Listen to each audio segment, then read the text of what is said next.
dans Paix et Citoyenneté, l'émission qui éclaire, sensibilise et mobilise pour un monde plus juste et harmonieux. Chaque mardi et vendredi, nous parlons engagement citoyen, valeurs de paix et développement durable. Ensemble, construisons un avenir de dialogue, de respect et d'action positive. Restez connectés, c'est maintenant avec Richard Besson et ses invités sur RTJVA.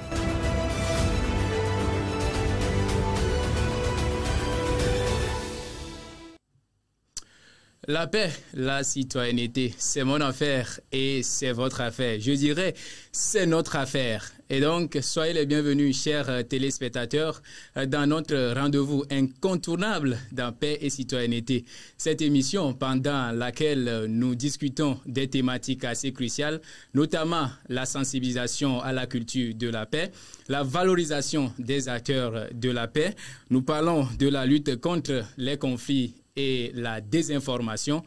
Soyez bien confortables pour cette émission. Elle est juriste, elle est activiste sociale et communautaire. Elle s'engage beaucoup plus dans des causes du développement de notre société. Je veux nommer aujourd'hui Madame Merveille qui est avec nous. Ce ne serait pas seulement nous aujourd'hui, mais avec vous, chers téléspectateurs. Madame, autant pour moi, Merveille, sois la bienvenue. Alors, merci beaucoup Richard pour cette invitation. Je ne me présente pas, bien sûr, vous l'avez si bien fait. Je réponds au nom de Jacaz et c'est Marie Merveille, juriste en formation et activiste sociale et communautaire. Un très grand honneur pour moi d'être avec vous sur ce plateau pour débattre justement de cette thématique réellement intéressante. Merci. Alors, beaucoup. Merci, sois encore une fois la bienvenue. Le thème qui retient notre attention aujourd'hui n'est pas des moindres. C'est une thématique assez cruciale parce qu'on va parler des femmes. Eh bien, ce serait le rôle des femmes dans la consolidation de la paix et la cohésion sociale. Alors, Merveille, quand on parle déjà du rôle des femmes dans la consolidation de la paix, aujourd'hui, pourquoi parle-t-on souvent du rôle des femmes dans la consolidation de la paix? Alors, je pense qu'on en parle beaucoup plus parce que les femmes, justement, ont un rôle clé dans la société. Quand on se rend compte que la dernière estimation de l'ONU en 2023 estimait à 49,6% le nombre de femmes sur Terre, c'est assez énorme quand même. Et il est essayé de souligner que l'insistance sur le rôle clé des femmes dans la construction de la paix n'est pas une simple rhétorique. Elle repose sur plusieurs facteurs, dont notamment l'impact démographique et social. Justement, je parlais des statistiques de l'ONU. Et non seulement ça, mais quand on fait des recherches justement sur la question de la paix, on se rend compte que les femmes sont un socle sociétal et donc qu'elles apportent justement beaucoup. Quand on se rend compte que la femme est justement celle-là qui est réellement présente dans la maison, c'est elle qui inculque les valeurs, en fait. Vous voyez? Donc, des fois, on dit en éveil, et ta blabla à Bessona. Donc, en fait, je suis tellement inouï que ça a commencé par les chiffres. C'est là que le débat devient beaucoup plus intéressant.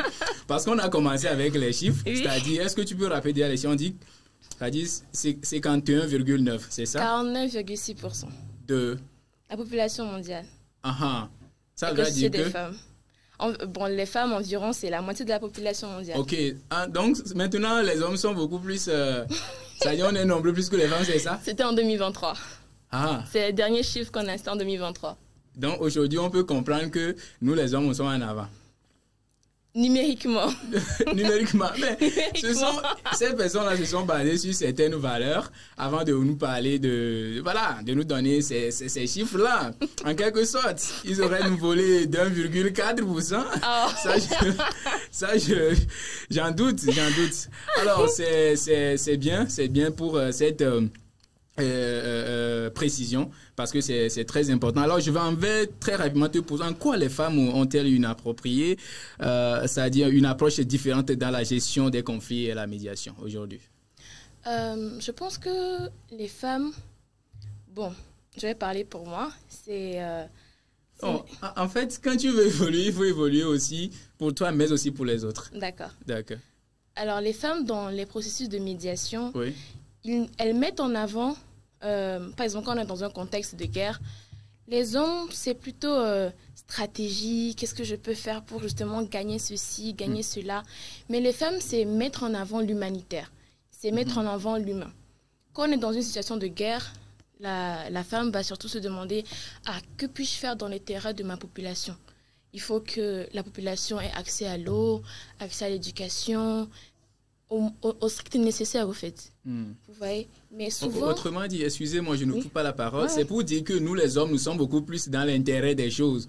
Alors que, c'est-à-dire l'intérêt, on veut parler ici en termes de gain ou bien de possession, c'est ça? Nous, les hommes, c'est ça? Ou bien, je veux comprendre un peu cette partie. Parce que nous, les hommes, vous avez parlé d'une question de comment je vais faire pour régler ce problème, alors que vous êtes beaucoup plus recentré quand on parle des femmes. Est-ce que c'est réellement ça? Je veux assez d'explications par rapport à cela. Alors, contrairement à une approche parfois plus axée sur le pouvoir et les intérêts, justement, politiques étroits. Bien sûr. Ok, on y va d'abord. Les femmes ont tendance à mettre l'accent sur les besoins, comme je l'avais dit, fondamentaux des populations. Et l'accès à l'eau, justement, aux soins sanitaires, etc. Du coup, une étude de l'International Crisis Group sur la question disait justement que plusieurs processus de paix en Afrique réussissaient beaucoup plus avec les femmes. C'est pas moi qui l'ai dit, hein, c'est une étude. Bon, en fait, c'est l'étude, bien sûr. C'est l'étude. Mais l'étude ne se base pas sur rien. L'étude ne se base pas sur rien.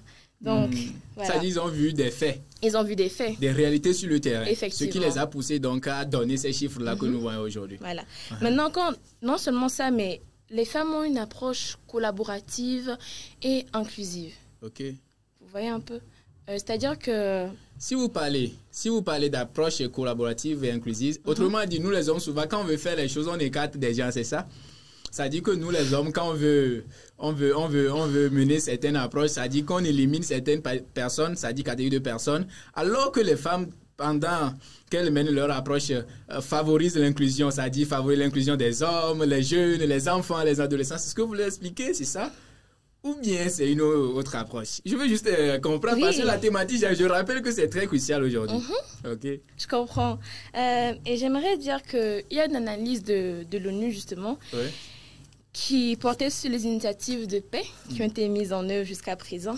Et cette analyse-là dit que les femmes facilitaient les dialogues plus inclusifs, conduisant à des solutions plus acceptées par la communauté. Vous voyez... des fois, je ne vous discrimine pas. Non. Moi, je suis... Mon cœur reste... Comment on dit ça, Votre cœur reste ouvert. Voilà. J'accepte, mon cœur reste ouvert. Votre cœur reste ouvert. Alors, donc, vous voyez, je ne dis pas que non, les hommes ne sont pas dans la collaboration ni dans l'inclusion, mais c'est quelque chose assez instinctif. Vous voyez, c'est assez instinctif et je pense qu'avant tout, avant de voir un ennemi, on voit d'abord l'être humain. On voit d'abord l'être humain et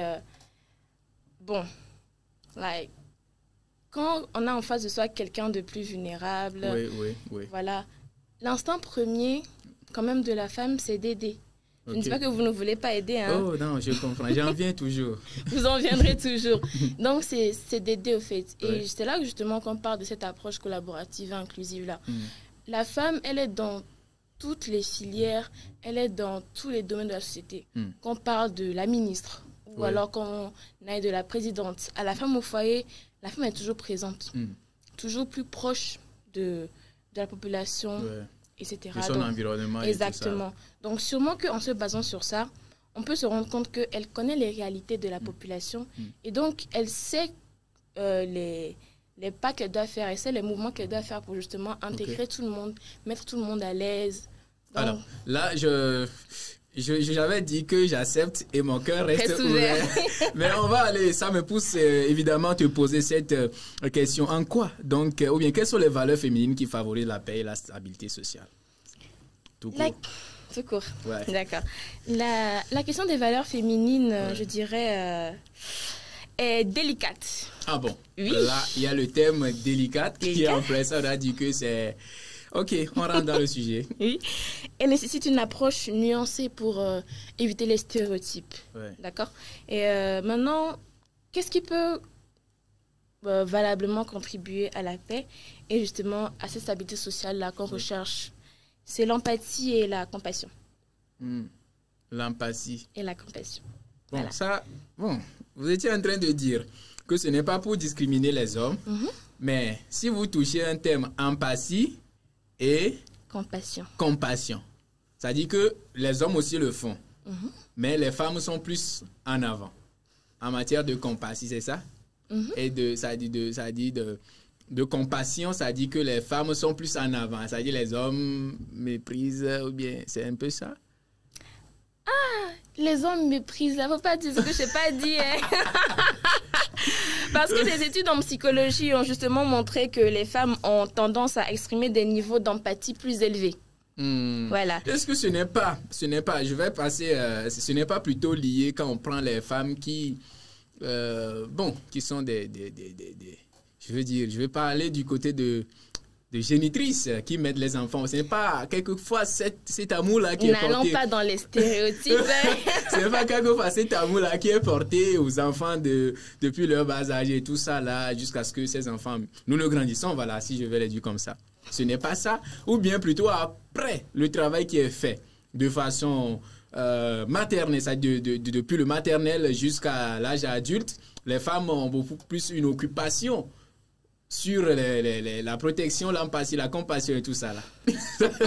Eh bien, oui, parce que c'est une thématique, des fois, on touche des choses. C'est comme si, dans la plupart des cas, on majorise certaines situations par rapport aux hommes ou par rapport aux femmes. C'est pourquoi je suis en train de rentrer beaucoup plus dans les détails pour comprendre en réalité la portée du sujet. Voilà un peu ça. Alors, je te laisse continuer. Je rappelle que mon cœur reste ouvert. Pour pouvoir... Que vos cœurs restent ouverts. Alors, est-ce qu'à part ce rôle-là que les femmes jouent, ça dit au niveau de la compassion, au niveau de l'empathie et tout ça là. La femme est très communicante. La communication axée sur les relations. Parce que, qu'on le veut ou non, les femmes ont souvent des styles de communication qui mettent l'accent sur le maintien des relations et la recherche de consensus. Je ne parle pas en me basant sur rien. Des recherches en communication interpersonnelle suggèrent qu'elles sont plus susceptibles d'écouter activement, de poser des questions et de chercher des solutions qui satisfont les besoins de toutes parties. Alors, si vous parlez d'écoute, est-ce quelquefois dans nos sociétés, ce ne sont pas des femmes qui veulent, entre guillemets, qu'on les écoute, qu'on les entende et font même des manifestations parce qu'on ne les écoute pas assez ou bien on ne les soutient pas assez? Ce n'est pas ça. Bon, vu que vous êtes déjà sur la place, normalement, nous les hommes, nous devons nous plaindre davantage pour dire que, bon, malgré votre rôle qui est de nous écouter, qui est de compatir à nos douleurs, vous ne le faites pas, mais vous voulez maintenant qu'on compatisse à vous. Est-ce que c'est une question d'habilité à faire les choses? Alors, je pense qu'au début, quand j'ai abordé la question, j'ai dit qu'il fallait répondre à la question de manière très délicate pour ne pas rentrer dans les stéréotypes. D'accord. Je pense qu'actuellement, quand les femmes font des manifestations pour justement se faire entendre, elles sont justement basées... pas forcément sur leurs problèmes, pas totalement, mais quand même sur leurs droits. Ok. Vous voyez, ça va. On manifeste pour avoir, d'ici un tel nombre d'années, toutes les filles scolarisées, pour qu'on puisse dire stop à l'excision, aux mutilations génitales féminines. Ce n'est pas pour autant que ne vous écoute pas. Oui. Vous voyez? Moi, je vous écoute. tu nous écoutes? Non, je vous écoute. Dans le cadre de l'émission, vient après. Non, mais toujours. Toujours? Bien sûr. D'accord. Là, ça marche beaucoup. Ok, est-ce qu'il y a d'autres éléments? Ou bien... Je voulais également parler de patience et de persévérance. Parce que les femmes sont beaucoup plus patientes. Elles sont beaucoup plus persévérantes. C'est bien cela? On va juste dire que les femmes sont patientes et persévérantes. Je suis sûre qu'il y en a qui vont se dire, mais je suis patient aussi, non, je suis persévérant aussi.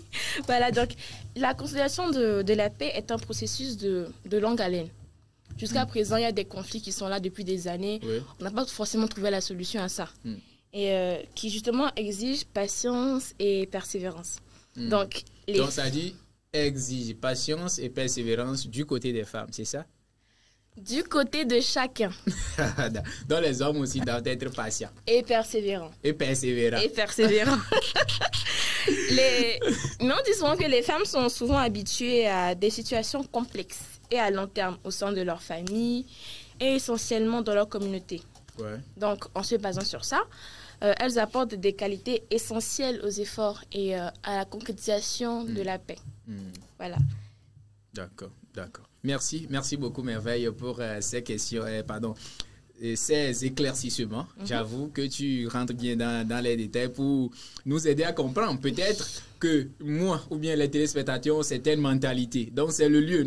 Il est question de paix, mais aussi de citoyenneté. C'est l'occasion de pouvoir déconstruire aussi ces mentalités, ces idées-là. Donc, on va pousser pour dire que est-ce que les femmes peuvent agir en amont pour prévenir les conflits? Alors, la prévention des conflits est un domaine où les femmes peuvent exercer une influence considérable. Mais je tiens à le préciser et à insister. La prévention des conflits n'a pas de genre, n'a pas de sexe. D'accord? Les hommes, tout autant que les femmes, sont des acteurs dans justement la prévention de la paix. Effectivement. Okay. Maintenant, la femme, quel est son rôle concrètement? Ou alors, quel est l'un de ses rôles? L'éducation à la paix, à la tolérance. Vous en aviez parlé avant ça. On accorde souvent à la femme ce rôle de génitrice, ce rôle de mère, de protectrice et tout. Et j'avais dit une phrase en éveil, et t'as la comme bébé sona. Mais le film. Effectivement. Donc, en tant que mère, en tant qu'éducatrice, les femmes ont un rôle primordial dans la transmission des valeurs de paix et justement de sa consolidation. Vous voyez? Malheureusement, les figures paternelles ne sont pas réellement présentes. C'est souvent la maman qui est là. Oui. Même... c'est moi qui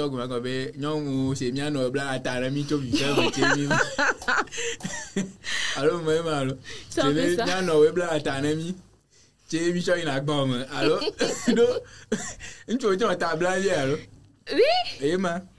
En fait, bon, quand on parle d'éducation, le père et la mère, c'est complémentaire au fait. C'est vraiment complémentaire. Mais quand on parle d'une assistance, une présence vraiment, voilà quoi, on sent qu'il est là. Même moi actuellement, genre dans la journée, je sais que je dis plus de fois maman que papa. Ça c'est pour moi, ça. N'allons pas sur ce terrain. N'allons pas sur ce terrain. Non, je bien non, le vifait, mais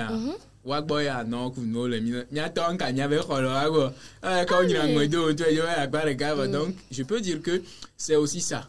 Parce que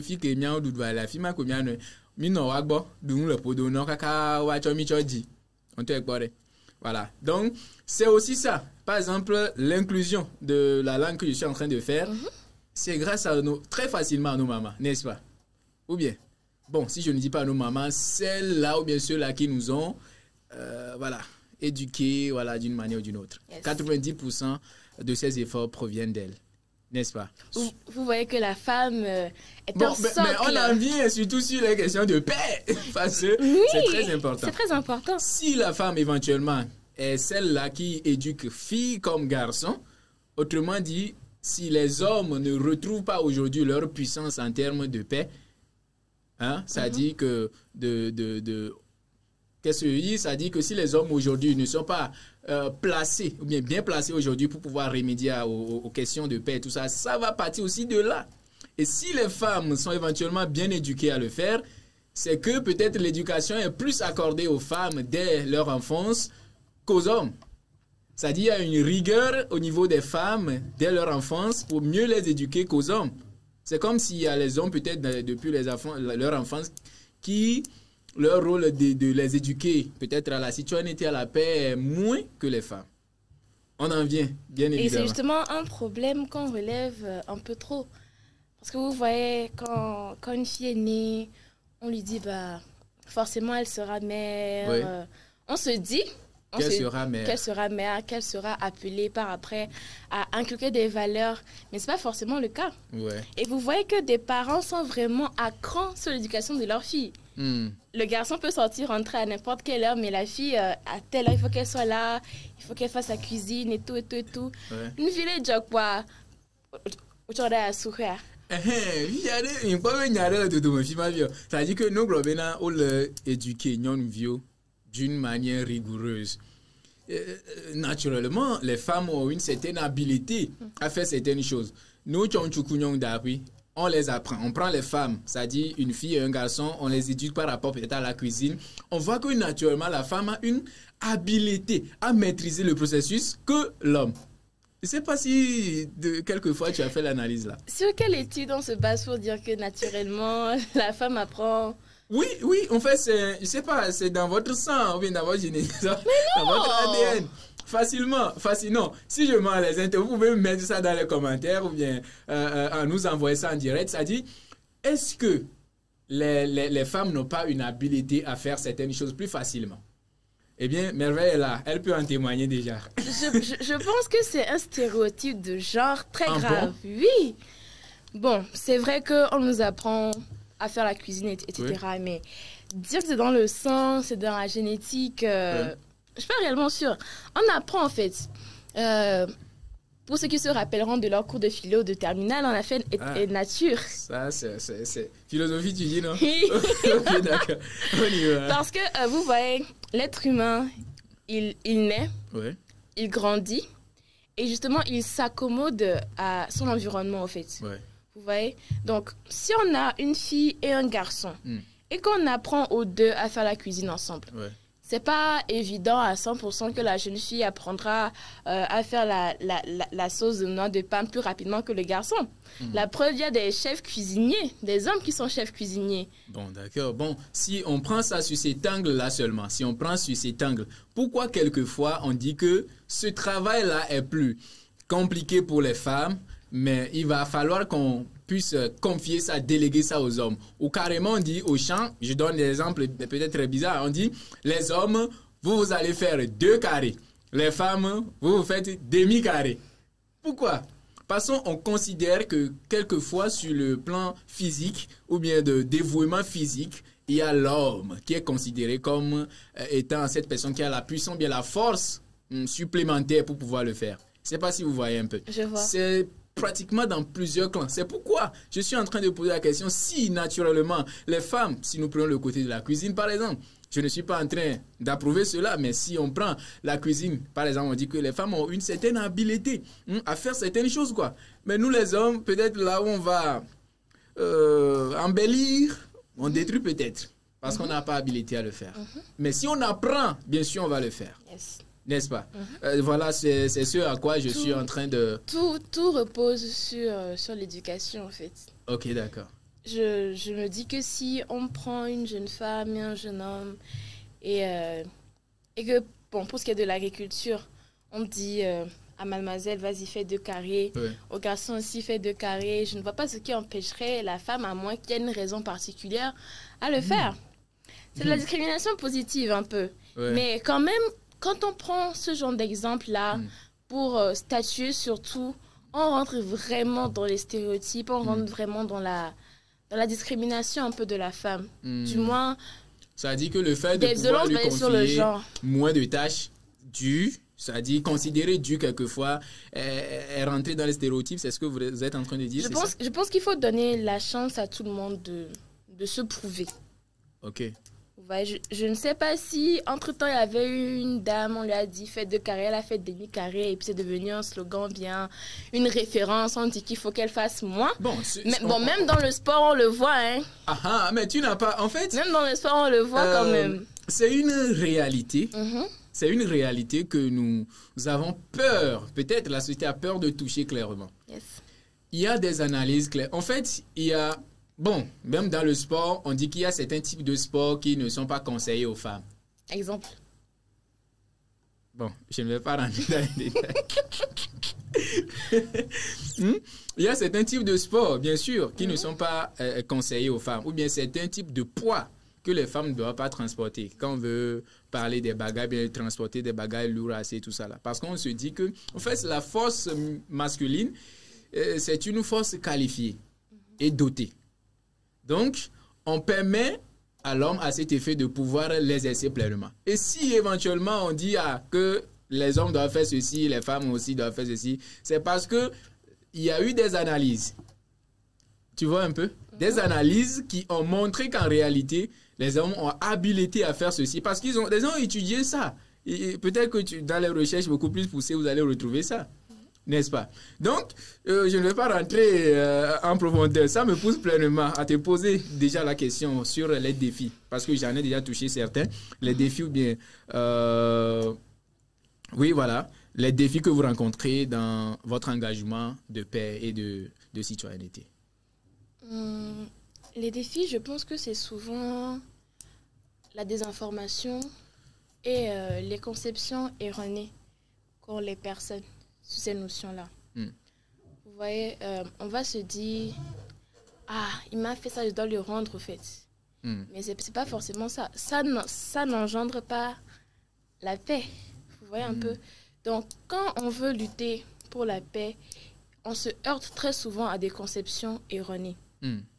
Très souvent. Et à la désinformation. Vous voyez, on va se dire qu'il y a un conflit quelque part. Et malheureusement, on ne sait pas qui, justement, est acteur de ce conflit-là. Ou bien ça oppose qui est qui. Mais de bouche à oreille et tout, ça arrive à un individu X qui, justement, n'a pas la vraie information. Et quand vous venez avec cet apport de réponse-là, il va se dire que non, c'est faux. Vous vous basez sur quoi? Il a entendu. C'est ça, justement, qui n'aide pas forcément. Et malheureusement, je pense que quand on est dans le domaine de paix, on n'a pas forcément, comment dire, entre guillemets, les moyens clés, justement, pour apporter une réponse. Si vous parlez de moyens clairs, c'est-à-dire des accompagnements clairs, c'est ça? Pour pouvoir mener les actions? Oui, on peut dire ça comme ça. Et la question à se poser, c'est est-ce qu'on touche la bonne cible? Parce que vous voyez, quand on n'entend pas parler de guerre ni de conflit, quand ça vient comme ça, bah, on ne sait pas réellement quelle approche, justement, montrer. Et on est encore dans notre zone de confort. Actuellement, je ne sais pas si on prend 100 personnes à Lomé ici, ils sont au courant qu'il y a un conflit au nord, qu'il y a des problèmes, justement, au nord. Vous voyez? Et chacun est dans sa zone de confort, justement, sans pour autant vouloir en sortir ou aller à l'information ou juste vouloir s'informer. Vous voyez un peu? Donc, voilà. Je parle justement de désinformation. Et je pense que l'une des solutions, c'est élargir l'information, en parler plus souvent. Comme on parle actuellement des conflits en Syrie, en Ukraine et tout. Essayons aussi de recentrer un peu ce qui se passe au plan national ou juste au plan africain. Parce qu'il y en a beaucoup qui l'ignorent. Donc, c'est un peu ça. Alors, on avait déjà touché ce point. En fait, les exemples sont bien clairs à ce niveau. On avait déjà touché ce point de comment les femmes peuvent inculquer la tolérance et la non-violence aux jeunes. Mais on est passé par d'abord, on est passé sur les questions de l'éducation, c'est-à-dire des mères. Voilà. Maintenant, concrètement aujourd'hui, c'est-à-dire vu que vous êtes au centre maintenant, aujourd'hui, si nous analysons bien le sujet sur son angle, on voit que la femme est maintenant au centre. Autrement dit, quand tu quittes à gauche pour venir, tu es heurté. Quand tu quittes à droite pour venir, tu es heurté. Quand tu descends du haut, ça veut dire que quand tu montes vers le haut aussi, c'est que la femme est au centre, si on comprend bien, parce qu'il y a ce rôle d'éducation qui est là. Alors, comment vous pouvez implémenter ces rôles-là, ou bien les femmes, je veux dire, peuvent se rôder autour de cette puissance-là aujourd'hui pour éduquer la nouvelle jeunesse, puisqu'il est question de paix, mais de citoyenneté. Et la cible la plus importante, la plus touchée, ce sont les jeunes. Alors, comment est-ce que vous pensez que les femmes, dans leur impact, peuvent vraiment remédier à ce problème-là? Alors, c'est une très belle question. Mais je pense que je n'ai pas parlé seulement du rôle d'éducatrice de la femme. Il faut souligner avant tout que la femme n'est pas faite que pour être mère. Donc, ce n'est pas évident que ce ne soit que les mères qui inculquent les valeurs. Bon, excusez-moi. Si on dit mère, ok, d'accord. C'est comme si on est en train de catégoriser pour dire que c'est seulement celles-là qui font d'enfants qui peuvent maintenant éduquer. Voilà. Alors que celles qui n'en font pas peuvent aussi éduquer, n'est-ce pas? Alors, on passe sur cette... Et c'est justement la qualité multifonctionnelle là, de la femme. Pas seulement mère. Mais une femme, toutefois, dans le cadre politique, dans le cadre communautaire, peut également parler de paix, peut également sensibiliser à la question de paix. Pas forcément inculquer, mais apporter l'information. ou justement agir réellement sur le terrain. Il y a des femmes soldats, des femmes militaires. Excusez-moi. Oui. Il y a des femmes militaires. Oui. Parce que ça veut toucher une sensibilité. Laquelle? On y va d'abord. Non, laquelle?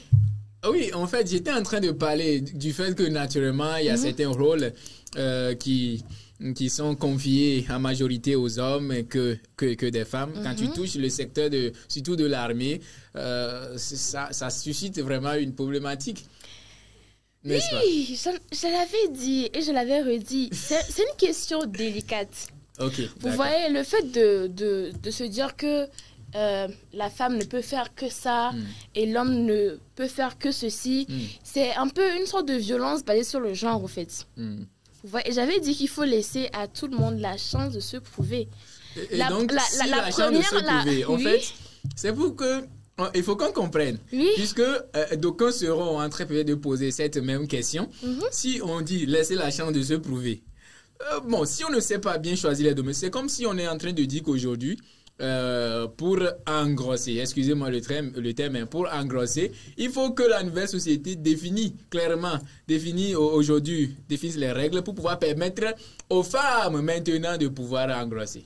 Mais non, mais là, on est en train de partir très loin du sujet. Ah bon? Ce n'est pas qu'une question... La chance, c'est seulement sur le plan professionnel, c'est ça?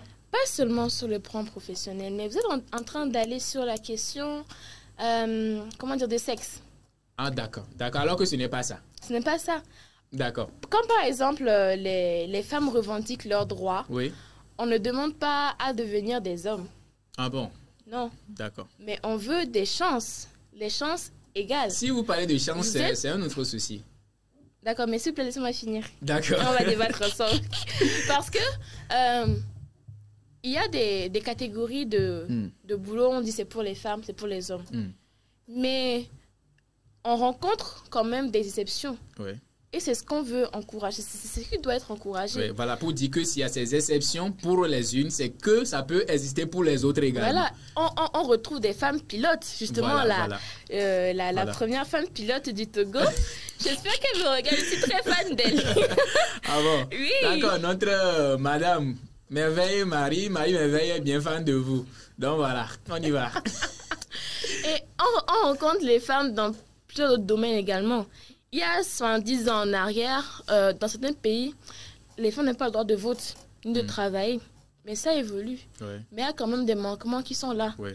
On ne demande pas forcément à avoir le monopole là d'engrosser un homme. Là, vous revenez sur le... Oui, sur le terme. Je vous reviens. On ne veut pas engrosser. Okay. On veut également avoir... des chances, on veut que nos droits soient respectés. Voilà, participer pleinement.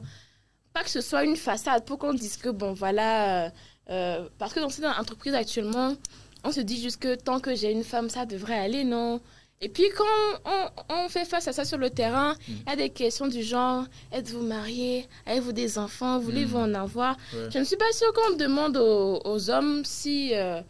avant de les engager, est-ce que vous avez des enfants, vous voulez en avoir, etc.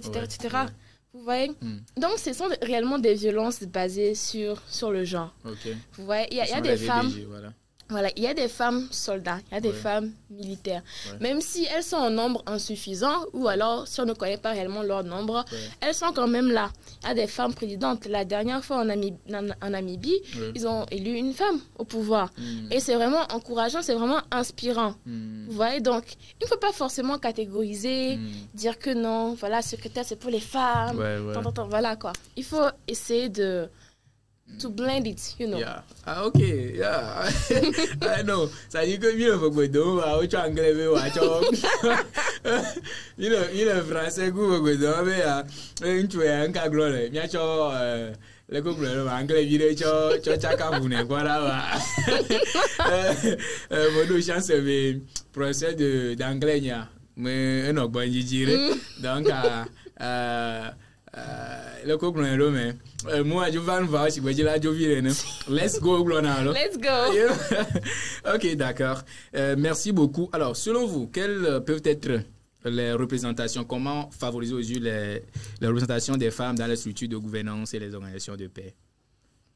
comment représenter les femmes dans les structures C'est-à-dire favoriser leur représentation. Comme tu as donné des exemples, bon, c'est parti quand même sur un processus. Comment est-ce qu'on peut favoriser cela de nos jours? Je pense que la base de tout, c'est l'éducation. OK.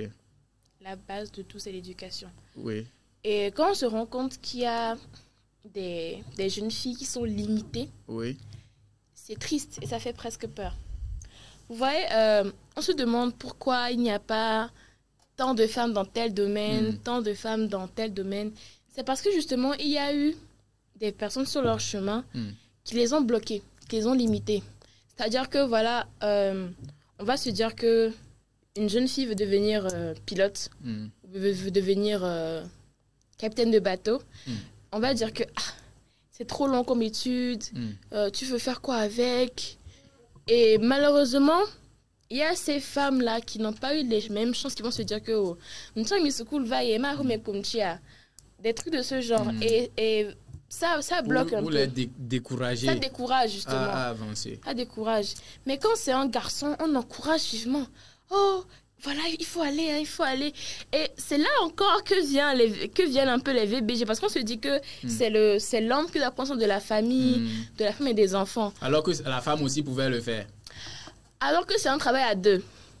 D'accord. On va dire ça comme ça, c'est un travail à deux, vous voyez. Donc, quand il y a une réaction qui est différente un peu, quand un garçon dit je veux devenir médecin, c'est encouragé. Maintenant que ça change un peu, c'est vrai, mais par avant, une jeune fille qui dit je veux faire le droit, je veux faire la médecine, on va se dire que mais c'est long, hein. Les gens, ce genre de choses au fait, vous voyez, et ça limite vraiment. Et quand on n'a pas la chance d'avoir ce son parcours des personnes qui vont justement t'encourager plutôt à aller, ça fait baisser l'estime de soi, en fait. Maintenant, ça, c'est pour celles qui ont au moins la chance de faire les études avant de donner le désir, là, justement. Mais il y en a également qui n'ont pas eu la chance à ces études-là. D'où je parle encore de l'éducation. Parce que, qu'on le veut ou pas, on sait que, voilà, il y en a qui vont à l'école, mais il y a des jeunes filles encore qui restent à la maison, qui ne vont pas à l'école, qui sont privées de ce droit primordial, là, en fait. Voilà. Et même au Togo, ça existe. Peut-être qu'on n'en parle pas assez, mais ça me pousse effectivement à te poser cette question. S'il existe bien sûr des blocages sur le plan social, c'est-à-dire les blocages sur le plan, les obstacles, je veux dire culturels, parce que si on touche surtout le côté culturel, c'est une réalité. Les blocages sur le côté culturel, économique et même sur le plan politique aujourd'hui, qui empêchent peut-être ces femmes-là de pouvoir exploiter ou bien exprimer leur plein potentiel. Je veux dire, la dernière fois j'étais en train de lire quelque chose, on dit... Partagez avec moi. Excusez-moi. Oui. J'étais en train de lire quelque chose, on disait que la capacité de réflexion des femmes est plus poussée que celle des hommes. Ça dit que la capacité de réflexion des femmes est plus poussée que celle des hommes. Il faut la dire. Faut encore dire quoi, pour que ça rentre bien. Non, j'en viens. On dit que la capacité de réflexion, ça dit des femmes est plus poussée. C'est pour dire exactement que quand on prend un sujet aujourd'hui, l'homme peut penser, ça dit réfléchir. Sur le coup, l'homme peut réfléchir 1, 2, 3, il peut laisser. Tu vois un peu? Il peut laisser. Mais la femme, quand il s'agit de quelque chose qui l'heurte de plus son intérêt, elle est capable. On dit quand une femme a dos au mur, elle est capable de beaucoup de choses.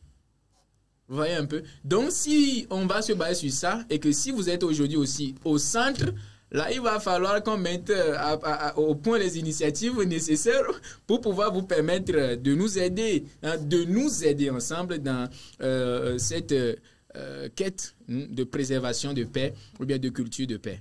Vous voyez un peu? Donc, justement, pour revenir à la question de capacité de réflexion, aujourd'hui, quand les femmes tiennent à quelque chose, que nous voulons faire ceci, nous voulons dire, ils reviennent et travaillent à propos. Donc, il y a cette capacité, tu l'avais bien sûr insinué, c'est-à-dire résilier par rapport aux situations. La résilience surtout de ces femmes-là aujourd'hui. Tu vois un peu? Mais, est-ce que culturellement, parce que ce sont des vérités et des réalités, est-ce que culturellement, il y a vraiment cette faveur qui est accordée mutuellement vraiment à ces femmes-là de pouvoir exprimer leur engagement.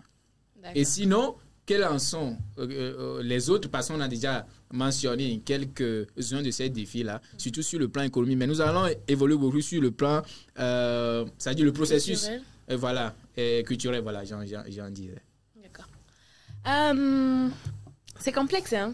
C'est assez complexe. Bah oui, c'est pour ça qu'on est là. C'est pour débattre. Pour débattre, justement. Bien sûr. Vous voyez, malheureusement, bon, je pourrais dire oui et non. Oui et non, mais je veux quand même attaquer en premier le non, avant de revenir sur le oui. Ok. Parce que, vous voyez, la femme, bien la jeune fille, la jeune femme, encore aujourd'hui, souvent est vue comme une marchandise ou alors une chose qui n'a pas forcément d'importance, qui n'a pas son mot à dire. C'est dommage. Est-ce que c'est une vue d'ensemble? C'est comme ça la société, dans l'ensemble de la société regarde les femmes? Je dirais peut-être généralement. Il y a ceux, bien sûr, qui valorisent la femme, hein, mais également ces personnes-là qui... Pas du tout, quoi. Oui. Ou alors qui sont conscients... Je peux dire que c'est une minorité, hein. Une minorité? Oui, parce qu'aujourd'hui, je vais prendre le cas je vais prendre l'exemple de la fête des mères. Yes. Quand on dit fête des mères aujourd'hui, faut voir sur les réseaux.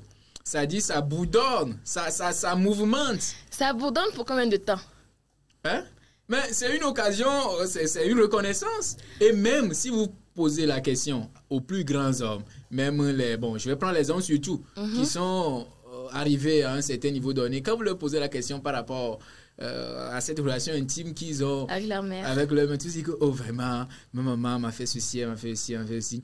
Il y a beaucoup de personnes qui disent que vraiment c'est ma femme qui a été le pilier important pour moi dans le processus de ceci. C'est pour dire que s'il y a quelque part, on ne refuse pas des gens, bien sûr, qui méprisent en quelque sorte, ou bien qui n'ont pas cette éducation, qui n'ont pas cette éducation, qui n'ont pas bénéficié de ça. Il faut maintenant un processus qui puisse leur permettre de pouvoir s'ancrer aussi et comprendre la portée des choses. Et s'il existe des réalités culturelles, politiques, économiques, il va falloir qu'on déconstruise d'abord ces réalités-là avant de pouvoir mener les luttes. Mais si on ne passe pas d'abord par une sensibilisation et surtout depuis le bas âge, ça va être compliqué de mener ça aujourd'hui seulement sur le plan. Parce que cette génération est en train de partir, il y aura une nouvelle génération. Effectivement.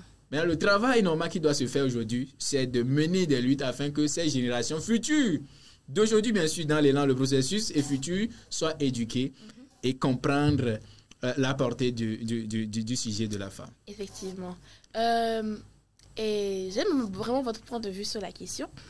Pas seulement cette génération. Vous voyez, je rencontre malheureusement des personnes de la génération là dont on parle qui pensent encore comme des gens d'il y a 100 ans. En tout cas, quant à la question de la femme. Vous voyez, on va me dire que mais en Afrique, on valorise la femme. J'étais à un atelier récemment sur les VBG et on me dit mais en Afrique, on valorise la femme, mais vos trucs de VBG là, de femmes, tout ça, c'est importé par les Blancs. J'étais vraiment étonnée. Parce que sans vous mentir, c'est un intellectuel qui parlait, quoi. C'est-à-dire que ce genre de personnes comprend pour justement donner des exemples. Et ça fait presque peur de voir que des pères de famille, ou du moins des personnes qui justement sont dans ce processus d'éducation-là, pensent comme ça. Et pourtant, on n'est pas si séparés que ça par l'âge. Vous voyez un peu? Donc, il y a un travail qui doit réellement se faire, effectivement, avec cette génération aussi. Parce que ils ont eu une éducation de l'autre génération là et tout. Et justement, ils continuent dans la lancée au fait. Vous voyez?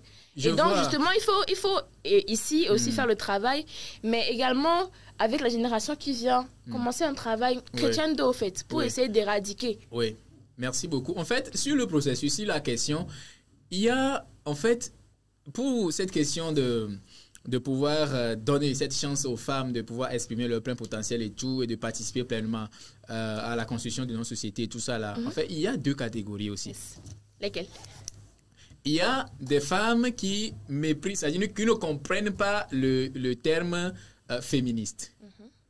C'est-à-dire qu'on dit être féministe et tout ça là. En fait, il y a une majorité, autant pour moi, de personnes qui ne comprennent pas, ou bien de femmes, et qui pensent aujourd'hui que pour se faire comprendre, il faut des tapages.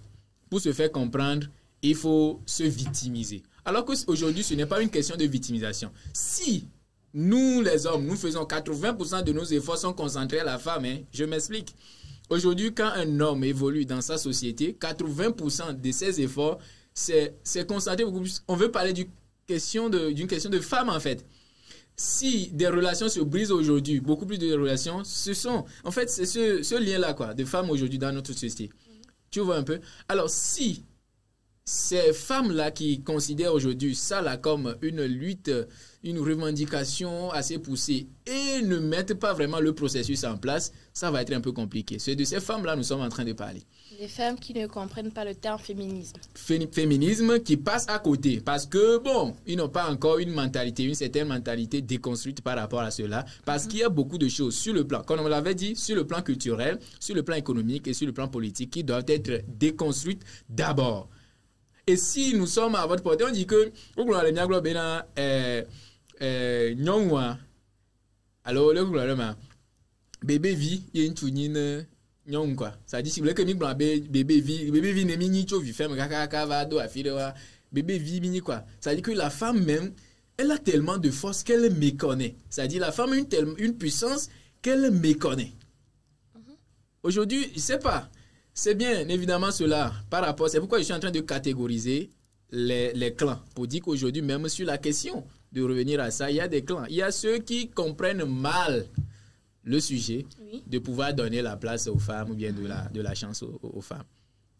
Donc, et il y a ceux qui... Et il y a ceux qui aussi comprennent. Aujourd'hui, c'est ça, il y a ceux qui comprennent le sujet, qui pensent que, ok, d'accord, nous sommes des femmes, nous avons des droits, mais aussi nous avons des devoirs. Tu vois un peu? Yes. Tout le temps, plusieurs de ces femmes-là parlent seulement de leurs droits. Nous avons droit à ceci, nous avons droit à gauche, nous avons droit à droite, nous avons droit de faire ci, on a droit de parler, on a droit de faire ceci, mais méconnaissent ce côté où elles doivent reconnaître leurs devoirs aussi. Quand on parle de droits, c'est qu'il y a devoirs. Et nous, au niveau des hommes, les hommes ont reconnu que nous avons des devoirs envers des femmes, c'est-à-dire vis-à-vis des femmes. Mais il faut que ces femmes-là, de l'autre catégorie, reconnaissent aussi aujourd'hui. Et je pense que ça doit partir du processus d'éducation. N'est-ce pas? Alors, c'est bien cela que je voudrais ajouter par rapport à tes propositions. Et tu as la parole pour nous éclaircir. Oui. Je vous ai écouté, j'ai même noté. Hein. Et vous avez parlé de femmes qui ne comprennent pas le terme féminisme ou bien ouais, qui passent à côté. Je pense que c'est assez généralisé quand même. Quand on se présente, ou bien... Il y en a qui se présentent féministes, mais qui ne comprennent pas réellement. Et quand elles vous expliquent, ou bien quand elles vous expliquent, vous voyez qu'elles sont plus dans la misandrie, au fait. Oui, misandrie, c'est-à-dire? Elles détestent les hommes. Voilà. Elles détestent. Quand on dit qu'une femme est misandre, c'est qu'elle déteste. Okay. C'est un peu comme la misogynie également. Ce sont les hommes qui détestent les femmes. Mais quand on parle quand même de féminisme, c'est quand même lutter activement pour le respect des droits et des prérogatives des femmes. Pas forcément détester les hommes. Mais voilà, il y a cette différenciation-là qu'on n'arrive pas à faire pour la plupart d'entre nous. Et comment dire, ça biaise un peu les conceptions en fait. Maintenant, vous aviez dit dans votre intervention que, j'ai noté, mentalité déconstruite. Voilà, c'est comme si aujourd'hui, je représente les hommes, ça. Non. Parce que c'est comme si je viens à une émission où les hommes sont représentés et les femmes aussi sont représentées. Représentons. Okay, et c'est pour dire que ces femmes-là passent à côté, mais ont encore des mentalités déconstruites, c'est ça? Non. Ou bien ne l'ont pas encore déconstruite. Oui, voilà. C'est ce que je disais évidemment, que ce serait un processus qui va permettre aux deux clans de pouvoir se mettre ensemble et pouvoir mener la lutte qu'il faut. Alors, un processus sera très long, hein, parce que vous voyez, il y a des femmes qui sont réellement ancrées dans ce qu'on leur a dit. Oui, bien sûr. Si pour côté des hommes, ça peut se faire, alors je pense que pour le côté des femmes aussi, ça peut se faire. Bien sûr. Alors, on est presque talonné par le temps. On va prendre quelques mots c'est-à-dire une conception générale de cette thématique. Qu'est-ce qu'on doit retenir pour la fin de cette émission? Je pense qu'il est important de retenir que quand on parle de paix, de cohésion sociale, ce n'est pas qu'un travail de femmes. Elle joue un rôle crucial, certes, mais c'est également un travail qui doit se faire en commun accord. Ouais. On ne va pas dire que, voilà, Merveille est venue dire sur le plateau que c'est les femmes qui comprennent plus, qui sont plus résilientes et tout. Et puis, on va se rétracter quand on est un homme. Non. D'accord. La paix, c'est pas juste pour les femmes. La paix, c'est pour... C'est pour tout le monde. C'est pour notre communauté. Et justement, il faut que tout le monde soit acteur de cette paix-là, de sa préservation également. Et maintenant, on a dévié un peu sur VBG. On a dévié un peu sur la VBG. Effectivement. Et bien, c'est bien ça. En fait, il faut qu'on arrive quand même à comprendre. Des fois, pour résoudre C, il faut trouver la solution de A et de B. Effectivement. Alors. Voilà, donc justement, dire qu'également les femmes ne sont pas que des éducatrices, mais elles sont également sur le terrain. Ouais. J'avais parlé de femmes soldats et militaires, etc. Donc, ne pas résumer le rôle de la femme dans le maintien de la paix, de la cohésion sociale. Ne pas juste catégoriser ça au fait qu'à la maison, elle va te dire, faut pas taper ton camarade, faut faire ci, non, non, non. Mais la femme également, à part son rôle d'éducatrice, elle est sur le terrain également. Pour travailler. Je ne dis pas que celle qui est à la maison, celle qui est éducatrice, qui est une mère, n'est pas sur le terrain, mais... Juste essayons de se dire... Je vois ça dans tous les sens, en fait, les angles possibles. D'intégrer à nos mentalités que elle peut être éducatrice, elle peut être soldat, elle peut être militaire, présidente, ministre, mais elle met la main à la pâte pour la paix. Et les hommes aussi doivent mettre la main à la pâte. C'est un travail qui doit se faire en commun accord. Merci infiniment, Merveille, de pouvoir nous outiller aujourd'hui. Ça a été vraiment un grand plaisir. Et de nous étayer vraiment des choses sur le rôle vraiment prépondérant des femmes, surtout dans la consolidation de la paix et la cohésion sociale. Merci de pouvoir honorer ce rendez-vous et de pouvoir nous éduquer davantage. C'était un grand plaisir pour moi. Merci infiniment. Alors, un petit mot, ça dit de fin. Quand on veut parler aujourd'hui de paix, un mot de fin, ça dit, ça peut être 1, 2, 3, et puis ça dit... Selon toi, les engagements, ça dit un point final, ça. Yes. Oui. Très clairement, information. L'information. L'information. Alors, j'espère qu'on a retenu l'information, que c'est très, très, très capital. Merci infiniment de rester avec nous. Il y a, comme on dit, tablabla, après, chona, le français. Littéralement, ça fait l'attaché de foulard vient de la maison. C'est ça? littéralement. Okay. Bon, en tout cas, on n'a pas besoin de nous. J'espère que vous comprenez. Au club tablabla hoa après chona. Merci de rester avec nous dans Paix et Citoyenneté. À très bientôt. C'était Richard Besson avec ses invités. On se retrouve sur nos différentes plateformes et sur la plateforme principale de YouTube de la RTJVA. Merci et à très bientôt.